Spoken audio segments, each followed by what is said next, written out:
सभी राष्ट्र नायकों को मेरा नमस्कार। मैं अखिलेश स्वागत करता हूं आप सभी का आपके YouTube channel doctor AP education पर। आप सब जानते हैं कि हम सभी इस यूट्यूब चैनल पर शिक्षा शास्त्र से संबंधित विषय वस्तु का अध्ययन करते हैं। उसी श्रृंखला में हम सभी आगे बढ़ते हुए एक नई परीक्षा को कवर करने का प्रयास कर रहे हैं।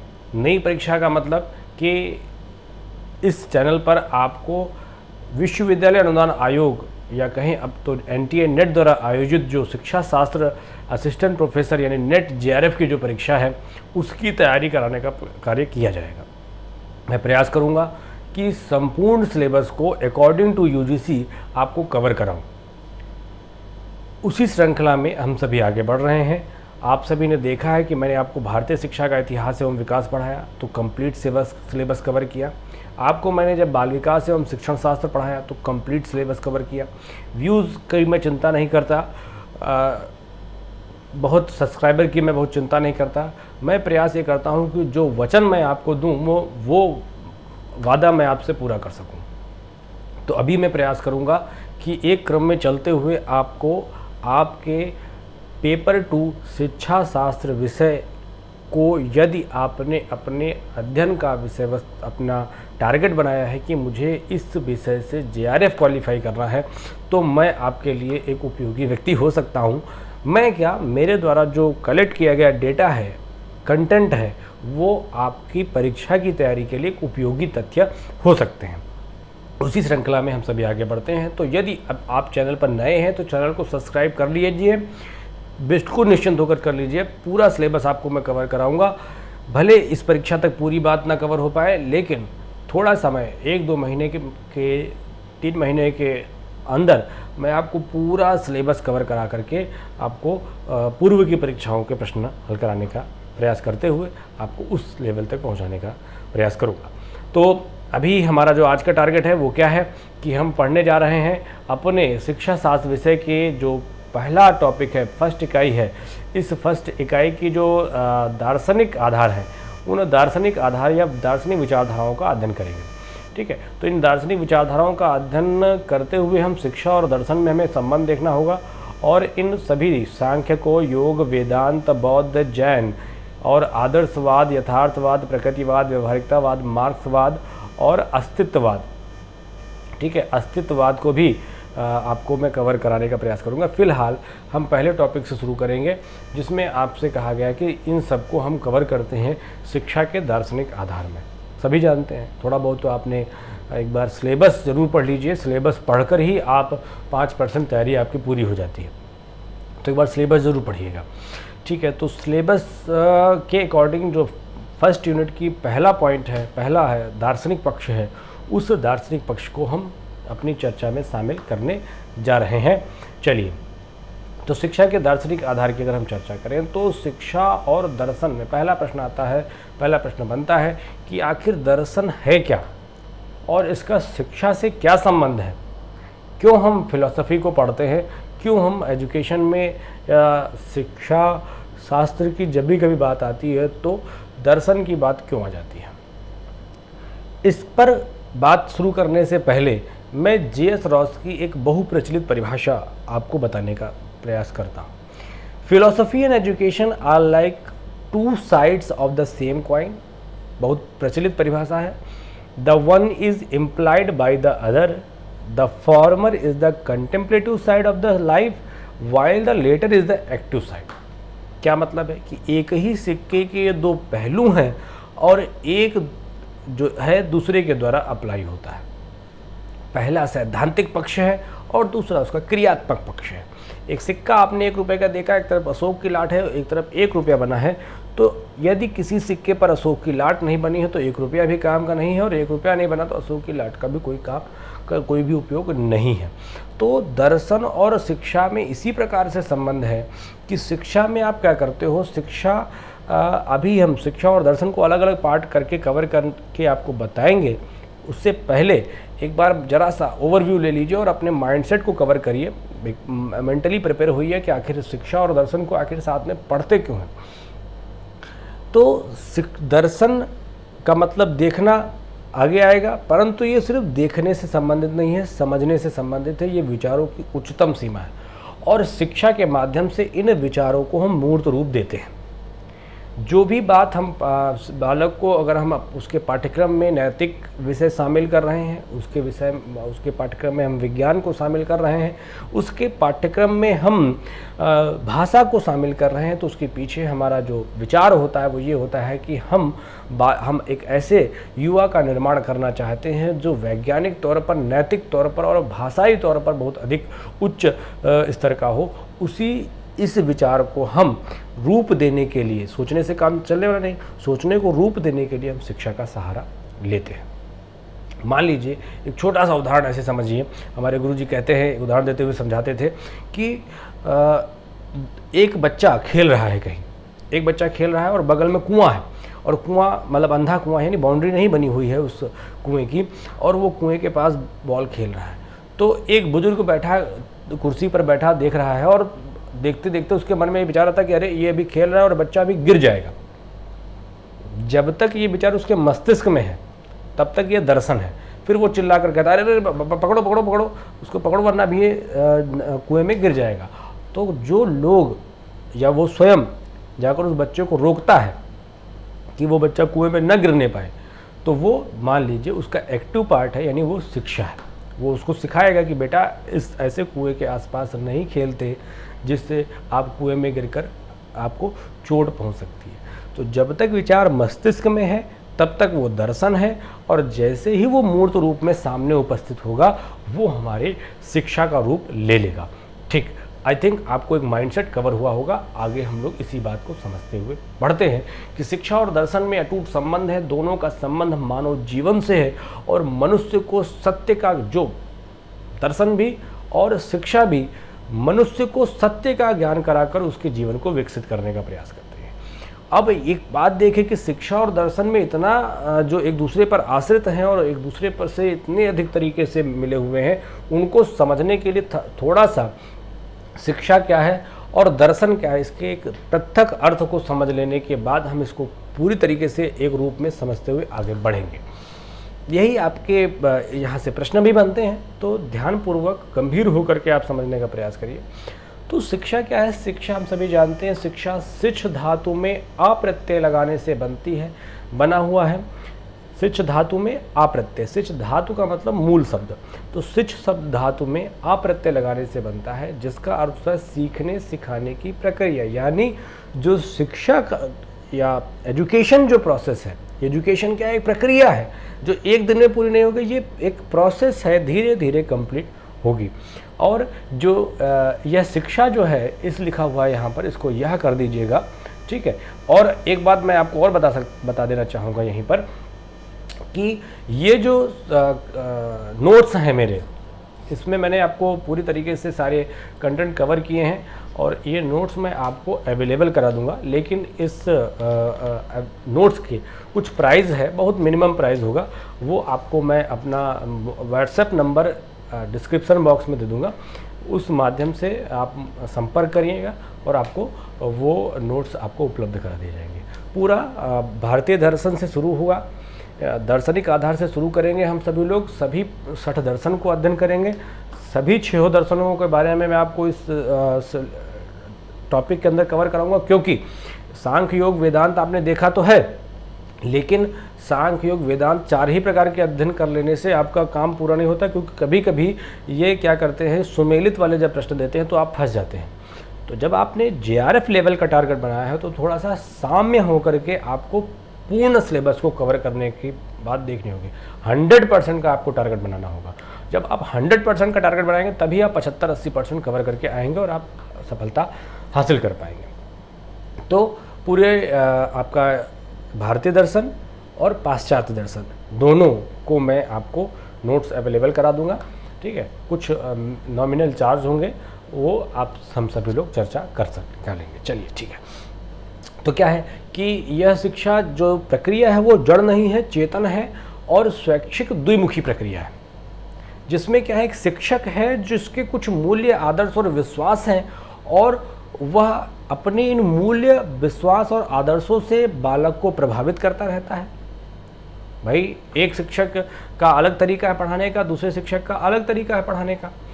कोई बालक को किसी नियम से चलाकर पढ़ाता है, कोई किसी बालक को खेल खेल में सिखाता है। तो प्रत्येक शिक्षकों का और आपने कहा कि ये प्रक्रिया है, तो इस प्रक्रिया में शिक्षक का अपना दिमाग लगता है और उस हिसाब से वो बालक को आगे बढ़ाता है। और यहाँ पर हम कह सकते हैं कि एक शिक्षक दार्शनिक की भूमिका में बालक के सामने उपस्थित होता है और अपने दर्शन के अनुसार व्यक्ति या बालक के जीवन के विभिन्न पक्षों को विकसित करने के जो भी उसका लक्ष्य है उसे प्राप्त कराने का प्रयास करता है। इसी में एडम्स की परिभाषा देखिए, एडम्स की परिभाषा और रॉस की परिभाषा थोड़ा मिलती जुलती है, और उधर हम अभी दर्शन की परिभाषा 3 परिभाषाएं पढ़ेंगे जो मिलती जुलती हैं। तो तीनों को आप समझिएगा ध्यान से और गंभीर होकर जानने का प्रयास करिएगा। शिक्षा दर्शन का क्रियाशील पक्ष है। उधर भी आपने कहा था कंटेम्पलेटिव साइड और एक्टिव साइड, ठीक है, लेकिन एक पक्ष सैद्धांतिक पक्ष है, दूसरा सक्रिय पक्ष है। वो परिभाषा J.S. रॉस की है। ये क्या कह रहा है? शिक्षा दर्शन का क्रियाशील पक्ष है। शिक्षा दर्शन का क्रियाशील पक्ष है। यही दार्शनिक चिंतन का सक्रिय पहलू है। किसने कहा? एडम्स की ये परिभाषा है, ठीक है। तो शिक्षा दर्शन का क्रियाशील पक्ष है, ऐसे ये इतने ही पूछ लेते हैं, और वो परिभाषा किसकी होगी? एडम्स की परिभाषा होगी। तो आपने देखा, बहुत ध्यान से, बहुत ही थोड़ा सा समय लेकर के बैठने का प्रयास करिए, और आपको मैं धीरे धीरे पूरा, जब वीडियो कंप्लीट होगा तो आप पूरी बात जान समझ चुके होंगे और लगेगा कि हाँ कुछ वृद्धि हुई। अच्छा भाई, तो शिक्षा दर्शन के संबंध को आगे देखते हुए हमने शिक्षा शब्द का अर्थ समझा, जाना कि ये एक प्रक्रिया है और वो प्रक्रिया शिक्षक छात्र दोनों के दृष्टिकोण के आधार पर आगे बढ़ती है। अच्छा, अब कहें कि तो ये दूसरा शब्द जो है दर्शन, वो क्या है? तो दर्शन के लिए, इस बात को समझने के लिए हम कुछ परिभाषाओं का सहारा लेंगे और उसके हिसाब से समझाने का आपको प्रयास करेंगे। परंतु जितनी बात मैंने अभी आपको बताई है उसमें आपको मैंने ये कहा है कि ये क्या था? विचार था। जब तक ये मस्तिष्क में था तब तक दर्शन था। जैसे ही वो मूर्त रूप में आया, रोकने के लिए जैसे ही बुजुर्ग आगे बढ़ा, तो जो कार्य रूप था वो शिक्षा का पक्ष था, कह सकते हैं। तो मनुष्य के विचारों की यह उच्चतम सीमा है। दर्शन क्या है? मनुष्य के विचारों की उच्चतम सीमा है, एक इस प्रकार से भी इसको कहते हैं। परंतु इसकी अभी हम उत्पत्ति के बारे में भी आपको आगे बता रहे हैं, सब्र करिए। तो यह ज्ञान की वह शाखा भी है जो तार्किक चिंतन पर आधारित होती है, और इसके तार्किक चिंतन में बहुत सभी चीज़ें सम्मिलित हैं। और इसको इस प्रकार से हम कह सकते हैं कि दर्शन क्या है? एक विचार है। जैसा कि अभी मैंने आपसे कहा, दर्शन एक विचार है, और विचार कैसा?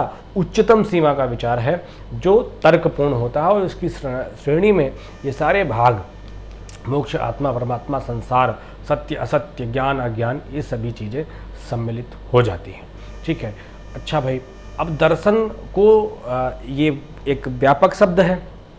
इसको समझाने और समझने के लिए तमाम प्रकार की प्रकृति बनी और तमाम प्रकार के लोगों ने प्रयास किया। तो इसे समझने के लिए हमें 2 आधार समझने होंगे। अभी दर्शन को आपने विचार तो समझ लिया, कैसा विचार है, ठीक, वो अलग विषय है। उच्चतम सीमा है ज्ञान की उच्चतम सीमा है, ठीक है, जो तर्कपूर्ण है। परंतु ये उत्पत्ति की दृष्टि से कैसा है, इसको समझने के लिए हमें दर्शन का अर्थ समझना है। अगर तो दर्शन को हमें, दर्शन के अर्थ यानी शाब्दिक अर्थ को समझने के लिए हम कहें तो इसे 2 आधार पर समझा जाता है।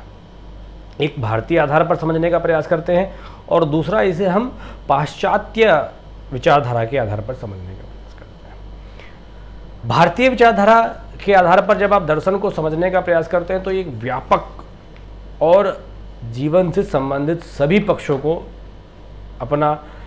अपने अध्ययन क्षेत्र में सम्मिलित करते हुए आगे बढ़ता है।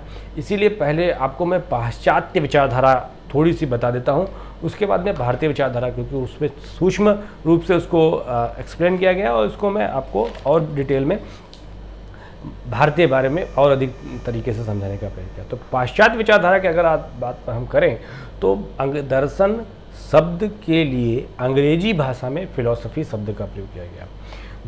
भारतीय विचारधारा में इसे दर्शन कहते हैं, अंग्रेजी में इसे फिलॉसफी कहते हैं। तो फिलॉसफी शब्द जो है उसकी उत्पत्ति, कई बार लोग ऐसा कह सकते हैं कि दर्शन शब्द की उत्पत्ति फिलॉसफी शब्द से हुई है, ऐसा नहीं कहिए, ठीक है। हिंदी भाषा में दर्शन को हम दर्शन कहते हैं, ये अंग्रेजी भाषा में दर्शन को हम फिलॉसफी कहते हैं। तो अंग्रेजी भाषा में जिसे हम फिलॉसफी कह रहे हैं, वो फिलॉसफी दो शब्दों, लैटिन भाषा के दो शब्दों से फिलॉस और सोफिया से मिलकर बना है। फिलॉस का अर्थ होता है प्रेम और सोफिया का मतलब होता है विजडम, यानी ज्ञान के प्रति प्रेम। इस प्रकार से हम कह सकते हैं कि फिलॉसफी शब्द का जो अर्थ है, अभी दर्शन की बात मैं नहीं कर रहा हूँ, फिलॉसफी का जो शब्द का अर्थ है वो ज्ञान के प्रति प्रेम या ज्ञान के प्रति अनुराग की बात करता है, जहाँ पर ज्ञान और सत्य की खोज करना और उसके वास्तविक स्वरूप को समझने का प्रयास किया जाता है। यानी क्या है कि यहाँ पर सिर्फ और सिर्फ ज्ञान के लिए ज्ञान अर्जित करने की बात हो रही है, ज्ञान के लिए ज्ञान अर्जित करने की बात हो रही है और अपने लिए ज्ञान इकट्ठा किया जा रहा है। परंतु आइए भारतीय विचारधारा को एक बार समझने का प्रयास करें। तो भारतीय विचारधारा को जब आप समझते हैं और समझाने का इसमें जब प्रयास किया जाता है, तो यहाँ पर 3 बिंदु हैं, वहाँ पर मैं आपको समझाने का प्रयास करूँगा। सबसे पहले तो जो दर्शन शब्द की उत्पत्ति जो है वो संस्कृत भाषा के दृश्य धातु से हुई है। किस धातु से हुई है? संस्कृत भाषा के दृश्य धातु से हुई है, जिसका अर्थ क्या है? जिसका अर्थ है देखना, जिसका अर्थ है देखना। और यहाँ जो देखना है वो सिर्फ और सिर्फ देखने तक सीमित नहीं है, ये देखना जो है वो जानना है। क्या है? जानना।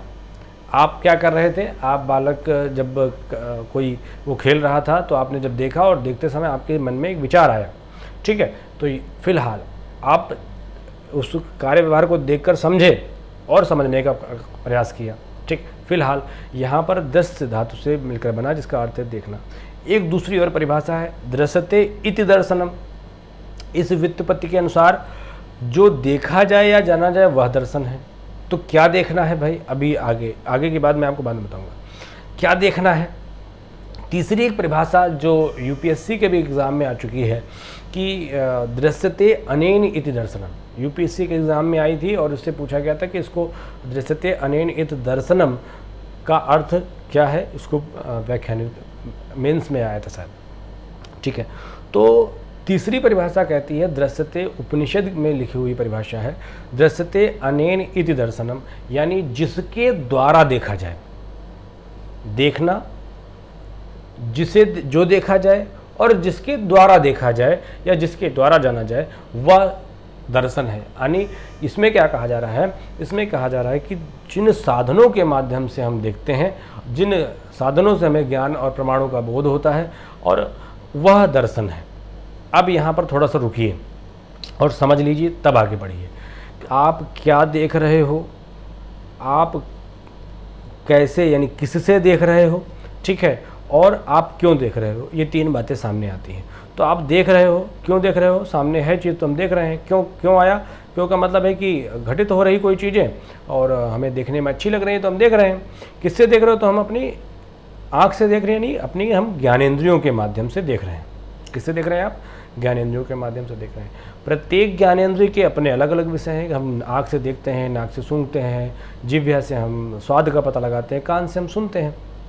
तो यहाँ पर जो बात है तो वो ये कही गई है कि आप जो अपनी इंद्रियों के माध्यम से देख रहे हो, जो अपनी इंद्रियों के माध्यम से आप देख रहे हो, वह क्यों देख रहे हो? क्योंकि वो आपको इंद्रियों का अपना अपना विषय है, ठीक है। प्रत्येक व्यक्ति अच्छा देखना चाहता है, प्रत्येक व्यक्ति अच्छा सुनना चाहता है, प्रत्येक व्यक्ति अच्छा खाना चाहता है, ठीक है। तो इस अच्छे के चक्कर में हम अपना जीवन जो है क्या कर लेते हैं, हम अपना जीवन पूरी तरीके से एक भंवर माया जाल में फंसा देते हैं और उसी अच्छे के चक्कर में हम ऐसा फंसते चले जाते हैं कि हम अपने वास्तविक स्वरूप को ना देख पाते हैं, ना जान पाते हैं और ना समझ पाते हैं।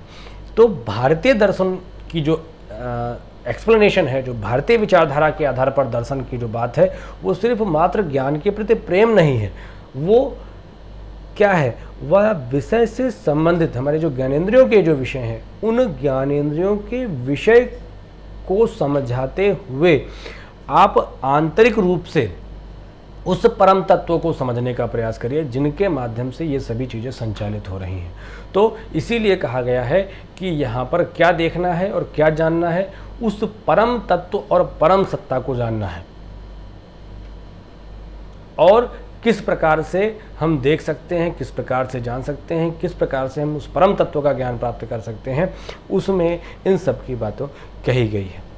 यानी जो प्रमाण है, यानी जो जिनके माध्यम से जो ये ज्ञान के प्रमाण है और क्या जानना है, इन दोनों की बातों की जो अंतर वस्तु है, जो मानव कल्याण के लिए, मानव कल्याण, मनुष्य का जीवन ये क्यों फंस रहा है आखिर बार बार इन सब चीज़ों में, तो इन ऐसे विषयों पर जो चिंतन करने का जो क्रम है वो भारतीय दर्शन की विषय वस्तु से संबंधित है। और यहाँ पर इसीलिए इसको भारतीय दर्शन को कुछ लोग दुखवादी भी करते हैं, दुखवादी दर्शन होने का आरोप लगाते हैं, परंतु यहाँ पर मात्र दुख को देखना नहीं है, दुख को देखकर उसके उपाय बताने का भी प्रयास किया जाता है। तो आप आत्मा, परमात्मा, सृष्टि, सृष्टा, इन सब के विषय में, विचार में व्यक्ति देखता है, सुनता है, समझता है और जानने का प्रयास करता है और अपने विचार व्यक्त करता है। इस प्रकार से यह दर्शन से संबंधित बात हो जाती है। थोड़ा सा आप, हमको लग रहा है कंफ्यूज हो रहे हैं, तो आपको सरलतम रूप से मैं आपको बता दूं कि जैसा कि इस शब्द का अर्थ से देखने से आ रहा है, तो देखने में अगर आप क्या देख रहे हैं, मान लीजिए आप हनुमान जी की पूजा करने जा रहे हैं, अपने मस्तिष्क में, दिमाग में आपको कि हमको हनुमान जी की पूजा करनी है, और आप मंदिर पहुंचे और आपको वहां पर देवी जी की प्रतिमा दिखाई पड़ी, तो वो आपके विचारों से मिलती जुलती नहीं है, ठीक है। तो आपका जो विचार है, देखने से सिर्फ काम नहीं चलेगा। यहाँ पर दृश्य शब्द का जो अर्थ है वो देखने नहीं, जानने से ज़्यादा है, ठीक है। इसको आप अच्छे से समझने का प्रयास करिएगा। जो दृश्य शब्द का अर्थ है वो देखना तो इसका शाब्दिक अर्थ है, परंतु इसका जो लक्षण है, इसका जो स्वभाव है वो जानने से संबंधित है। जानने का प्रयास करना, प्रत्येक घटित घटना के पीछे के कारण को जानने का प्रयास करना, ये दर्शन है। और उस घटना के कारण को जानकर अपना विचार व्यक्त करना, ये दर्शन है, ये फिलॉसफी है, ठीक है। तो पाश्चात्य के आधार पर ज्ञान के प्रति मात्र प्रेम है, ज्ञान के लिए ज्ञान प्राप्त करने की बात हो रही है, और भारतीय दर्शन के आधार पर विषय वस्तु या जो भी मानव कल्याण के लिए या मानव के जीवन को कैसे कल्याणकारी बनाया जा सकता है, इसके विषय को जानने समझने का प्रयास किया जाता है, और इसे हम भारतीय दर्शन में श्रेणी में रखते हैं, ठीक है। और दर्शन जो है वो भारतीय विचारधारा के जीवन का एक अनिवार्य संबंध है और जिसको समझने का प्रयास किया जाता है। आगे हम कुछ परिभाषाओं से समझने का प्रयास करें। देखिए, बहुत डिटेल में इसलिए मैं जाने का प्रयास नहीं कर रहा था कि बहुत थोड़ा सा अपना जो टॉपिक है वो एजुकेशन और फिलॉसफी के मध्यम मार्ग में चलते हुए हमें काम करना है। प्योर फिलॉसफी अगर आप पढ़ने का प्रयास करेंगे तो थोड़ा सा चीज़ें और आसान होंगी। बिल्कुल ये मैं नहीं कह रहा हूँ कि आप कंफ्यूज होंगे। जब तक आप किसी विषय के मूल को नहीं जानने का प्रयास करेंगे तब तक आप नहीं समझ पाएंगे। तो इसीलिए फिलॉसफी की भी बात को समझना आवश्यक है। अब दर्शन की कुछ परिभाषाएं हैं जो परीक्षा में पूछी जाती हैं, वो मैं आपको बताने का प्रयास करता हूँ, ठीक है। तो जैसा कि पाश्चात्य कहते हैं ज्ञान के प्रति प्रेम, और भारतीय जो है वो मूल समस्याओं से संबंधित विषय को जानने समझकर परम सत्ता की ओर अपने अंतर मन में देखने की बात कर रहे हैं। यानी जो हमारे अंदर है वही सब ब्रह्मांड में है। हम जल, अग्नि, वायु सब हमारे अंदर से हम बने हुए हैं, उसी से सब पृथ्वी और उसी से सृष्टि बनी हुई है। तो अंतर मन में देख करके इन सभी विषयों से संबंधित समाधान को बताने, जानने का विचार जो व्यक्त मन में, मस्तिष्क में आता है, वह दर्शन कहलाता है। इसी आधार पर परिभाषाएं बनती हैं। तो अगर हम राधा कृष्णन की परिभाषा को पढ़कर आपको बताएं तो वो क्या कहते हैं, राधा कृष्णन के अनुसार जो परिभाषा है, दर्शन सत्य के स्वरूप की तार्किक विवेचना है। सत्य क्या है, जो भी सत्य बात कही गई है, जो भी बात है, उसकी तार्किक विवेचना है, विवेचना करना है, एनालिसिस करना है, ठीक है। तो उसको हम पूरी तरीके से देखने का प्रयास करें। उपनिषद की परिभाषा है दर्शते अनेन दर्शनम, और इसी श्रृंखला में हम आपको 3 परिभाषाएं, बहुत सारी परिभाषाएं आप अपने पढ़ लीजिएगा, मैं आपको नोट्स अवेलेबल करा दूंगा। 3 परिभाषाओं को मैं आपको बताने का प्रयास करता हूँ, फिर आगे बढ़ते हैं। एक तो जर्मन दार्शनिक कांट की परिभाषा है जो दर्शन बोध क्रिया का विज्ञान, जानने का विज्ञान ना, क्योंकि वो ज्ञान के प्रति प्रेम की बात कर रहे हैं, तो बोध क्रिया का विज्ञान और उसकी आलोचना है। इसी क्रम में आगे बढ़ते हुए फिस्टे कहते हैं कि दर्शन ज्ञान का विज्ञान है, philosophy is the science of knowledge. ज्ञान की उच्चतम सीमा इसलिए ऐसे नहीं कहा गया क्योंकि आप जब भी, आज भी जब हम देखते हैं कि विभिन्न विषयों में जब आपको उच्चतम डिग्री, शोध की डिग्री उपलब्ध कराई जाती है तो वो क्या होती है, वो फिलॉसफी मास्टर किसकी होती है, पीएचडी होती है, आपका डिग्री, डॉक्टरेट की जो डिग्री है वो फिलॉसफी, एमएससी से आप अगर चाहे साइंस में हो, चाहे आप आर्ट के हों, चाहे आप मैनेजमेंट के हों, चाहे ह्यूमैनिटीज़ के हों, जहाँ भी आप जाते हैं तो क्या होता है, ये आपको डॉक्टरेट इन फिलॉसफी की डिग्री ही दी जाती है। ठीक है, अपने संबंधित विषय में आप उच्चतम सोचना प्रयास करते हैं। ठीक, इसीलिए इस श्रृंखला में क्या है, फिस्टे की जो परिभाषा है वो क्या है, साइंस ऑफ नॉलेज। क्या है, science of knowledge is the philosophy. किसने कहा, फिस्टे ने कहा। अब आधुनिक युग के जो पश्चिमी दार्शनिक हैं वो सिर्फ ज्ञान के प्रति प्रेम की बात को आगे तक ही सीमित नहीं है, वो इस दर्शन को विभिन्न विषयों में, जैसे मैंने आपको बताया ना, विभिन्न विषयों की तार्किक विवेचना के रूप में भी इसको जानने और समझाने का प्रयास करते हैं। और इसीलिए इसको विज्ञानों का विज्ञान और आलोचनों की आलोचना कहते हुए ये परिभाषा काम्टे की है। किसकी परिभाषा है, काम्टे की परिभाषा है, जहाँ पर फिलॉसफी को साइंस ऑफ साइंस कहा गया है। क्या कहा गया है, साइंस ऑफ साइंस कहा गया है, समझिएगा। ठीक है, क्या कहा गया, साइंस ऑफ साइंस कहा गया है, और उसे कहा गया है क्या है, साइंस ऑफ नॉलेज और साइंस ऑफ साइंस। तो साइंस ऑफ नॉलेज किसकी है, फिस्टे की परिभाषा है, और साइंस ऑफ साइंस किसकी परिभाषा है, ये किसकी परिभाषा है, काम्टे की परिभाषा है। ध्यान से समझने का प्रयास करिएगा। ठीक है, इसी प्रकार से तमाम और भी मनोवैज्ञानिकों ने अपनी परिभाषाएं प्रस्तुत की हैं, जिनको आप ध्यान से देख समझ सकते हैं। ठीक है भैया, तो हमने देखा कि आखिर कैसे दर्शन और शिक्षा के बीच में हमने संबंध को जानने का प्रयास किया, कि और विस्तृत रूप से समझने के लिए आगे बढ़तेंगे। ठीक है, पूरा एक कंटेंट आपको कवर करा करके तभी मैं वीडियो कंप्लीट करूँगा। आज के इस लेक्चर में हम लोग दर्शन तथा शिक्षा का संबंध, और ठीक है, इसमें हम ये ज्ञान मीमांसा, तत्व मीमांसा की चर्चा करेंगे, और फिर जो महत्वपूर्ण परिभाषाएं हैं और इसकी विशेषताएं जो हैं उनके बारे में बात करते हुए आगे बढ़ेंगे। अच्छा भाई, तो दर्शन का अध्ययन क्षेत्र और विषय वस्तु देखते हैं।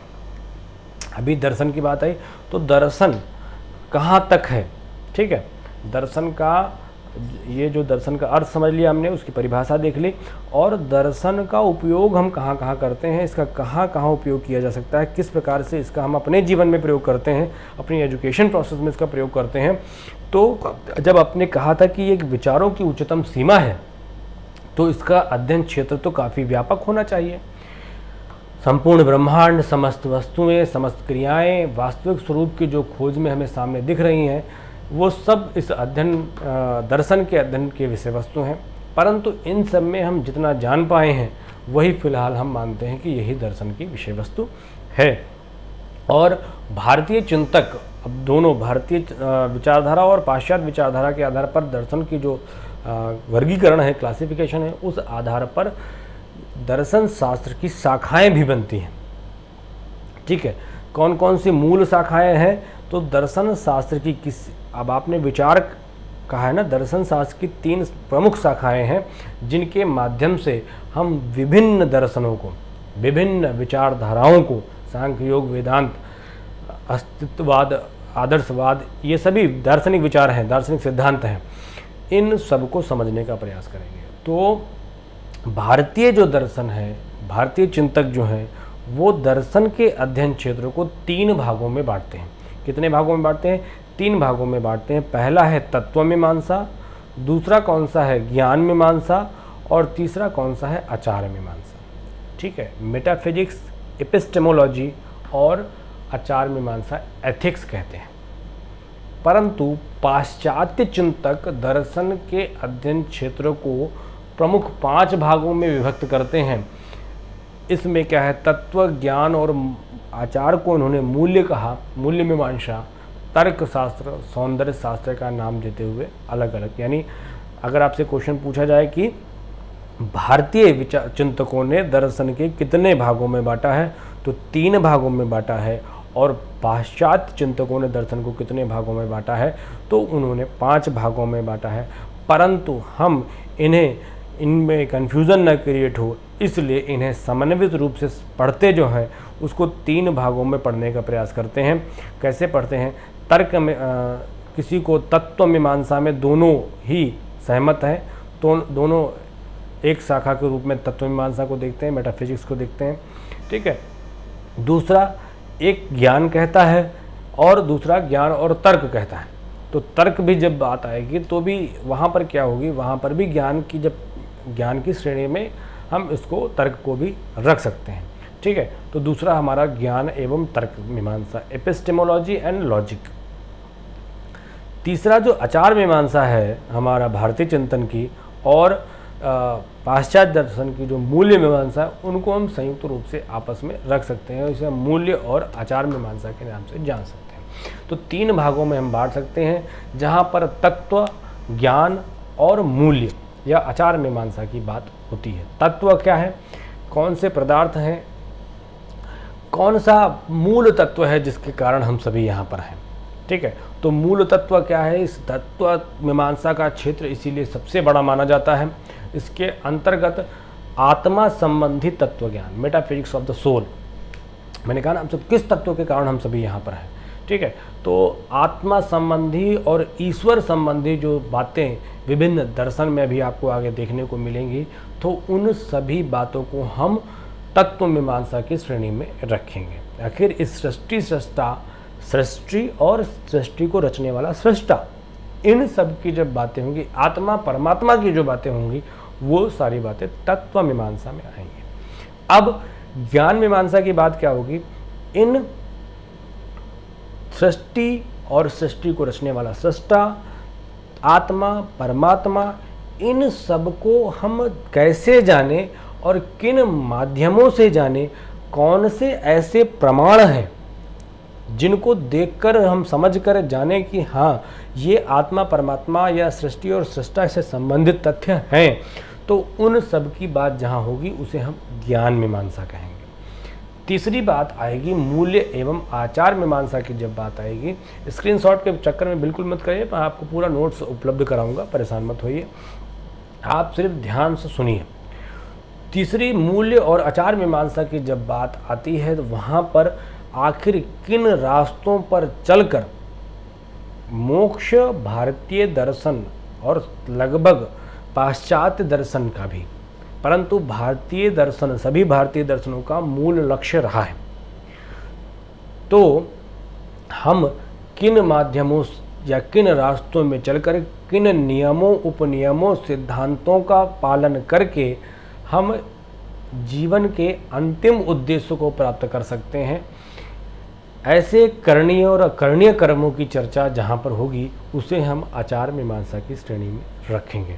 तो इस तरीके से अभी तक जो मैंने आपको पढ़ाया वो थोड़ा सा दर्शन और शिक्षा के बीच संबंध मैंने बताए। शिक्षा क्या है वो मैंने आपको बताया कि एक प्रक्रिया है जो शिक्षक और छात्र और पाठ्यक्रम के अत्यंत रूप में कह दिया गया है, वो अलग विषय है। फिलहाल यहाँ पर हम समझते हैं दार्शनिक परिप्रेक्ष्य में, तो शिक्षक अपने दर्शन के आधार पर बालक को अपने विचारों और अपने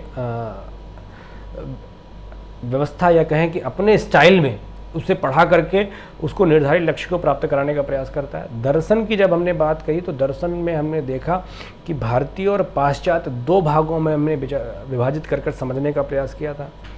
उसको परिभाषाएं कुछ देखी थी, जिसे हमने साइंस ऑफ साइंस और science of knowledge of science कहा, साइंस ऑफ नॉलेज कहा, ठीक है।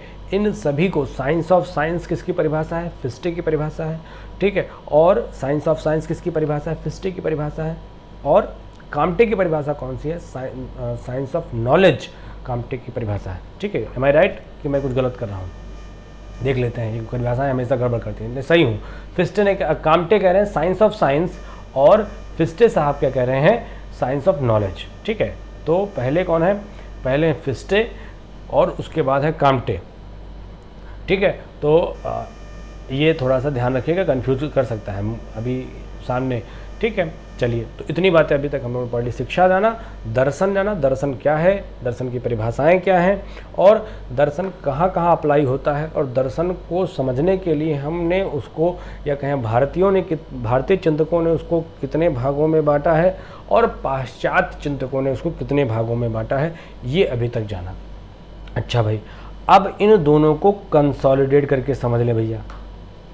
दोनों को अलग अलग पढ़ लिए, जान लिए कि एक विचार है, एक कार्य रूप है, एक लाइन में समझिए, ठीक है। बहुत अधिक डिटेल में जाने का प्रयास नहीं करते वरना आप कंफ्यूज होंगे। एक क्या है, एक विचार है, एक कार्य रूप है, ठीक। इस बात को ध्यान में रखते हुए हम आगे समझेंगे। तो शिक्षा तथा दर्शन के बीच केवल घनिष्ठ संबंध ही नहीं है, अपितु ये एक दूसरे पर आश्रित भी है। बिल्कुल, जब तक विचार नहीं होगा तब तक आप कार्य नहीं करेंगे। दर्शन जीवन के उस वास्तविक लक्ष्य को निर्धारित करता है जिसे हम शिक्षा के माध्यम से प्राप्त करते हैं। इसीलिए शिक्षा दर्शन का गत्यात्मक पक्ष है, शुरू में ही हमने पढ़ा था। क्रियाशील पक्ष है, गत्यात्मक पक्ष है, ये सब हमने पढ़ा। और ये परिभाषा किसकी है, एडम्स की परिभाषा है, बहुत बार पूछी गई है, इसलिए ध्यान से पढ़ेगा। शिक्षा दर्शन का गत्यात्मक पक्ष है, ठीक है। और अगर कहा जाए सैद्धांतिक पक्ष है, एक सक्रिय पक्ष है, तो वो J.S. रॉस की परिभाषा। सिक्का जब भी आएगा तो टॉस करना पड़ेगा, जब टॉस करना पड़ेगा, कॉइन की बात आएगी तो टॉस करना पड़ेगा, टॉस करना पड़ेगा तो रॉस का नाम आएगा, ठीक है। यहाँ एडम्स की बात आ रही है। अच्छा भाई, आगे शिक्षा और दर्शन का लक्ष्य एक समान है। क्या है, शिक्षा भी हमारे भारतीय दर्शन में या भारतीय परिप्रेक्ष्य में कहें तो विद्या, सा विद्या या विमुक्ति की बात है। यानी ज्ञान ऐसा दिया जाए जिससे व्यक्ति मुक्त हो सके। मुक्त करने का मतलब क्या है, घर छोड़कर चला जाए। ज्ञान को आपको मैंने जब भारतीय शिक्षा का इतिहास एवं विकास पढ़ाया था तो उस समय वैदिक कालीन शिक्षा पद्धति के बारे में जब आपको मैंने बताया तो मैंने आपको बताया था कि ज्ञान को प्रकाश के रूप में देखा गया है। प्रकाश का मतलब ये है कि आपकी इनलाइटमेंट, आप अंतर्निहित जो योग्यता है उसकी वृद्धि हो गई। अब जब मान लीजिए कोई मार्ग पर आपको चलना है और उस मार्ग पर प्रकाश नहीं है तो आप गड्ढे में भी गिर सकते हैं, आप ठोकर भी खा सकते हैं और आप डरते डरते उस रास्ते पर चलेंगे। जब उस रास्ते पर प्रकाश आपको लगा दिया जाए, अच्छी लाइटिंग कर दी जाती है, तो उसी रास्ते पर जब आप फूंक फूंक कर कदम रख रहे थे, उसी रास्ते पर बड़ी तेज़ी से चल सकते हैं। तो यहाँ भारतीय पद्धति या भारतीय दर्शन या कहें कि भारतीय परिप्रेक्ष्य में विद्या को या शिक्षा को ज्ञान के प्रकाश के रूप में देखा जाता था, जिससे बालक की इनलाइटमेंट यानी ये जो बुद्धि है, ये इसका जो बल्ब है वो खुला हुआ है। कोई भी बात बताओगे तो उसको टक से समझ में आ जाएगी। अब जब ये बल्बें बंद है, लाइटें बुझी हुई है, तो जब तुम्हारा दिमाग ही नहीं खुला हुआ है, आपको पढ़ने और पढ़ाने या सुनने और समझने का जब मन ही नहीं है, तो आपको कितना भी समझाया जाए, कितना भी झकझोरा जाए, आपको समझ में बात नहीं आएगी। एक बार आप अंदर से मोटिवेट हुए, इनलाइटेड हुए और आपने को सभी बातें आसानी से समझ में आती चल जाएगी। तो प्रयास शिक्षा, भारतीय शिक्षा का जो उद्देश्य रहता है वो यही रहा कि किस प्रकार से हम भारत को उनके मूल लक्ष्य यानी जो मोक्ष की प्राप्ति है या परमानंद की जो प्राप्ति है उस ओर ले जाने का प्रयास करें। और शिक्षा और दर्शन दोनों का लक्ष्य एक ही जैसा है, ठीक है। J.S. रॉस की हम परिभाषा पढ़ चुके हैं। दर्शन और शिक्षा एक ही सिक्के के दो पहलू हैं जो एक ही वस्तु के विभिन्न दृष्टिकोणों को प्रस्तुत करती है और एक दूसरे में अंतर्निहित होती है, ठीक बात है। दर्शन का वह भाग, अब देखते हैं शिक्षा दर्शन को हम कंप्लीट करें तो कहें कि दर्शन का वह भाग जो शिक्षा की समस्याओं का अध्ययन करता है और उन समस्याओं का हल प्रस्तुत किया जाता है, वो शिक्षा दर्शन कहलाता है। मान लीजिए आप रोज़ का रोज़ पढ़ा रहे हैं और पढ़ाते पढ़ाते आपको कोई समस्या या कोई रिजल्ट नहीं मिल पा रहा है, तो आप क्या करेंगे, पढ़ाते रहेंगे? नहीं, आपको रुकना पड़ेगा और आपको सोचना पड़ेगा, आपको चिंतन करना पड़ेगा कि आखिर कौन सी गलती मैं कर रहा हूँ जिससे शिक्षार्थियों को वो बात समझ में नहीं आ पा रही जो मैं कहना चाहता हूँ। तो जो भी शैक्षिक समस्याएं हैं, अनुशासन की समस्याएं हैं, लक्ष्य की समस्याएं हैं, उद्देश्य की जो बात हो रही है, उनके चारित्रिक विकास किस प्रकार से किया जाए, उस सब के लिए सोचना विचारना पड़ेगा। और जब सोचेंगे विचारेंगे तो किसी बात को स्टैंडर्ड मेंटेन करते हुए सोचेंगे तो वो समस्याएं हमारी वो जो विचार होगा और उन विचार को जब हम रूप देंगे तो शिक्षा दर्शन के रूप में आ जाएंगे। क्या है, तो मानव जीवन ही पूरा और दर्शन और शिक्षा किस प्रकार से इससे संबंधित है, तो दर्शन उसका विचारात्मक पक्ष है, सैद्धांतिक पक्ष है, आपको मैंने बता दिया। शिक्षा क्या है, उसका क्रियाशील पक्ष है और गतिशील पक्ष है। ये बार बार मैं आपको इतना इसलिए बता रहा हूँ क्योंकि बहुत पूछा जाता है, ठीक है। तो आपसे पूछ लिया जाता है कि मानव जीव ये शिक्षा और दर्शन में क्या संबंध है, ये बहुत पूछा जाता है। शिक्षा और दर्शन में क्या संबंध है, तो शिक्षा क्या है, क्रियाशील पक्ष है, और दर्शन क्या है, उसका सैद्धांतिक पक्ष है। ठीक बात। दर्शन सिद्धांत है और शिक्षा उसका व्यवहारिक पक्ष है। एंडरसन ने कहा कि शिक्षा दर्शन शिक्षा की समस्याओं के अध्ययन में दर्शन का प्रयोग है। सभी जानते हैं, एंडरसन साहब कह रहे हैं, अच्छी परिभाषा कह रहे हैं कि शिक्षा की समस्याओं में किसका प्रयोग, दर्शन का प्रयोग। ये कौन बात कह रहा है, एंडरसन महोदय कह रहे हैं। एक एक पॉइंट में अगर हम समझने का प्रयास करें तो कुछ विशेषताएं या कह लें, या कोई भी एक एक पॉइंट में हम अगर बात करें कि क्या क्या करती है, क्या क्या शिक्षा और दर्शन में संबंध है, तो शिक्षा दर्शन के निर्माण की आधारशिला है। शिक्षा दर्शन के निर्माण की आधारशिला है, यानी जो काम कर रहे हो, काम में जो रुकावट आई, तो रुकावट को कैसे दूर किया जाए, उसके लिए आपको क्या करना पड़ेगा, सोचना पड़ेगा। और सोचोगे, जब करोगे कुछ काम, तभी उस समस्याएं आएंगी, और समस्या के समाधान के लिए आपको कार्य करना पड़ेगा। इसीलिए कहा गया दर्शन के निर्माण और विकास के लिए अवलोकन, चिंतन, मनन आवश्यक है, जिसके लिए मनुष्य की अंतर्दृष्टि सचेत होनी चाहिए, तथा अंतर्दृष्टि का विकास शिक्षा के माध्यम से ही होता है। स्पेंसर ने सीधी बात कही है कि वास्तविक शिक्षा का संचालन वास्तविक दर्शन ही कर सकता है। बिना किसी विचार, बिना किसी चिंतन, बिना किसी अवलोकन के जो शिक्षा व्यवस्था चलती रहती है, तो फिर वो चलती है, कहते हैं उसको कौन सा, राम भरोसे हिंदू होटल, ठीक है। तो वो उसी तरीके से चलता रहता है। अच्छा भाई, दूसरी बात क्या है, एक तो आपने कह दी कि शिक्षा जो है वो दर्शन की आधारशिला है। दूसरा, शिक्षा क्या है, शिक्षा दर्शन को नई समस्याओं से परिचित कराती है। जब नई समस्याओं से परिचित कराएगी, और फिर उसके समाधान के लिए हमें सोचना विचारना पड़ेगा। इसी में श्री कालूराम सिलेमाली कहते हैं कि शिक्षा शास्त्री का कार्य देश के दर्शन की पुनर्रचना करना और मूल्यों की पुनर्परिभाषा करना है। जो भी दर्शन की बार बार आप उसको सोचते रहिए, पुनर्निर्मित करते रहिए, जिससे कि वे मूल्य हमारे परिवर्तनशील जीवन और विचार का स्पष्टीकरण कर सके। जो भी तथ्य सिद्धांत हैं वो हमारे बदलते हुए परिवेश को में एडजस्ट हो सकें, उसको परिपूर्ण कर सकें। इसके लिए हमें सोचना विचारना चाहिए। अच्छा, शिक्षा दर्शन को जीवित रखती है। भाई, जब तक समस्याएं नहीं आएंगी तब तक आप सोचेंगे नहीं। इसलिए हम कह सकते हैं कोई भी समाज अपने पूर्वों द्वारा निश्चित पूर्व सिद्धांतों का ज्ञान शिक्षा द्वारा ही प्राप्त करता कराता है। शिक्षा के अभाव में हम दार्शनिक सिद्धांतों का ज्ञान प्राप्त नहीं कर सकते। और बहुत अच्छी लाइन कि महान दार्शनिक, महान शिक्षा शास्त्री भी हुए हैं।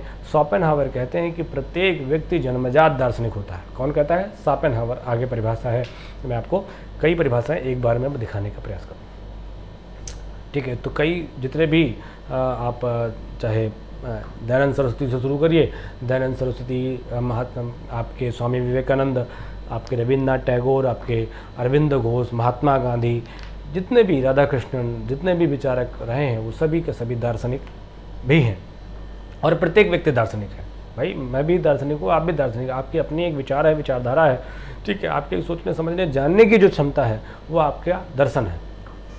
शिक्षा दर्शन को गतिशील रखती है, जाहिर सी बात है।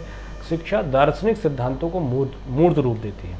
बिल्कुल बात सही बात है। जो हमने सोचा विचारा है उसको हमने कार्य रूप में बता दिया। आडम्स ने इस प्रकार कहा भी है कि शिक्षा दर्शन का क्या है? गत्यात्मक पक्ष है, सक्रिय पक्ष है, और जीवन के दर्श को प्राप्त करने का वास्तविक साधन भी है। जॉन डीवी क्या कहते हैं कि दर्शन अपने सामान्य रूप में शिक्षा का सिद्धांत ही है। बड़ी अच्छी बात जॉन डीवी ने कह दी कि जो दर्शन है अपने सामान्य रूप में अगर उसको हम देखें तो वो शिक्षा का ही सिद्धांत है। हर्बर्ट का परिभाषा है कि जब तक समस्त और एक कदम आगे बढ़ गए तो क्या कह रहे हैं भैया कि जब तक समस्त दार्शनिक समस्याओं को व्यवहारिक रूप नहीं दिया जाएगा तब तक शिक्षा को चैन नहीं आएगा। और दार्शनिक समस्याएं हैं क्या?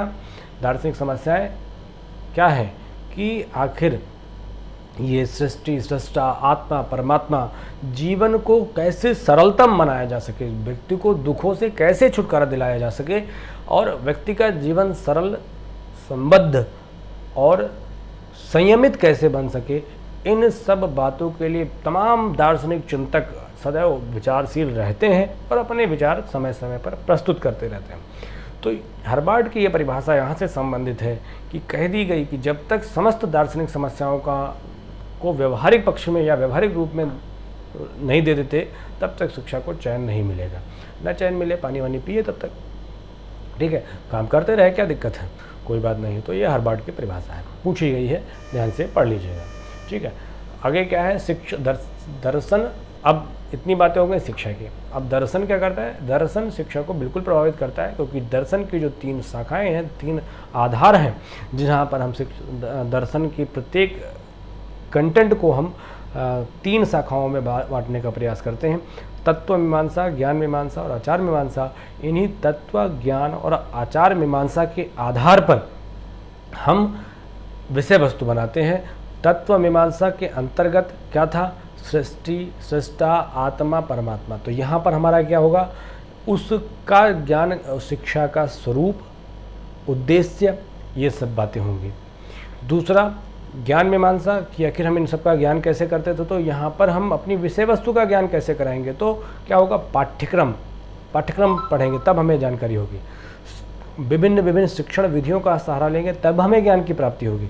तो हमारी ज्ञान मीमांसा हो गई, ठीक है। और आचार मीमांसा क्या है, शिक्षक, शिक्षार्थी, अनुशासन, विद्यालय, ऐसे ही जो अनुशासन यानी नियमित हम जो जीवन व्यतीत करेंगे, शिक्षक किस प्रकार से पढ़ाएंगे, यानी नियम सिद्धांतों की जब बात हो रही है तो आचार मीमांसा की श्रेणी में आ जाती है। निष्कर्ष रूप में हम ये कह सकते हैं कि शिक्षा दर्शन की वह शाखा है, शिक्षा दर्शन की वह शाखा है जिसमें मनुष्य और उसकी शिक्षा, उसकी जो पढ़ाई है, उसकी जो एजुकेशन सिस्टम है, उसकी व्याख्या करने के लिए विभिन्न दार्शनिक मतों के आधार पर इसकी व्याख्या की जाती है और उसकी शिक्षा संबंधी समस्याओं के दार्शनिक हल प्रस्तुत किए जाते हैं।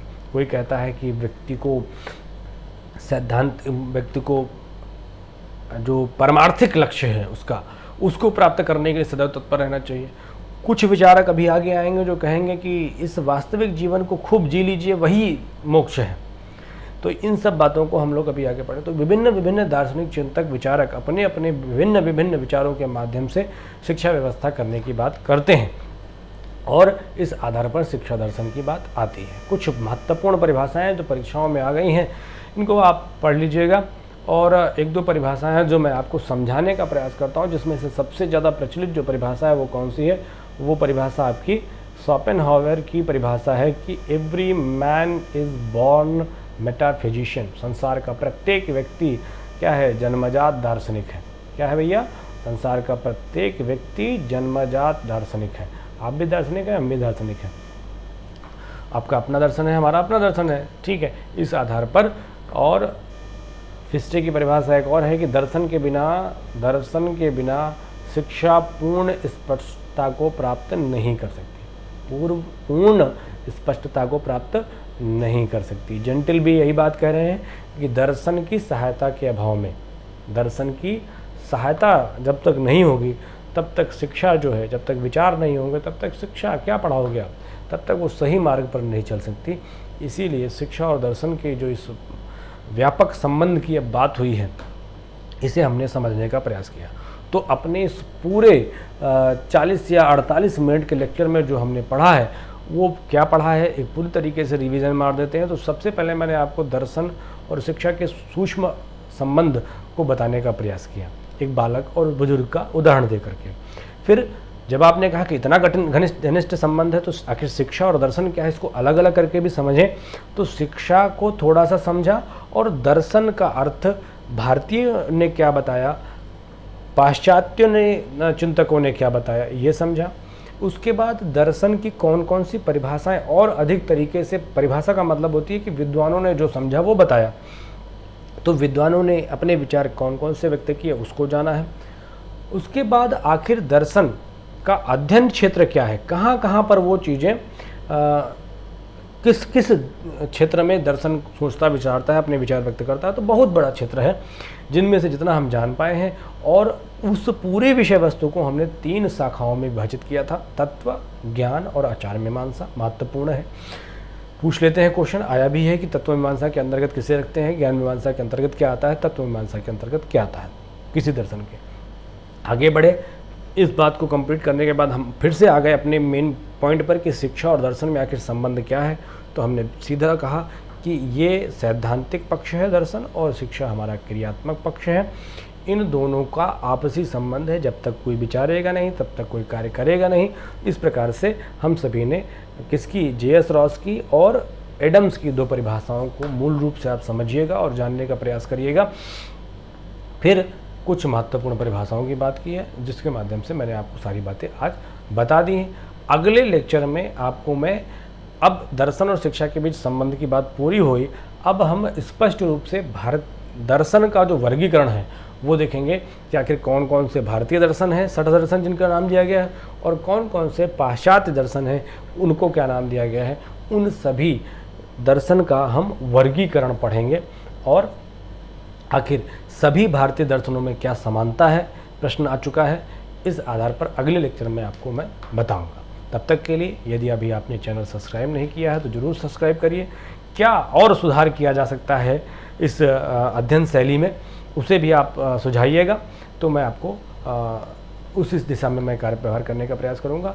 ध्यान से बस पढ़ लीजिए, कुछ समय के बाद मैं वो आपको अवेलेबल करा दूंगा।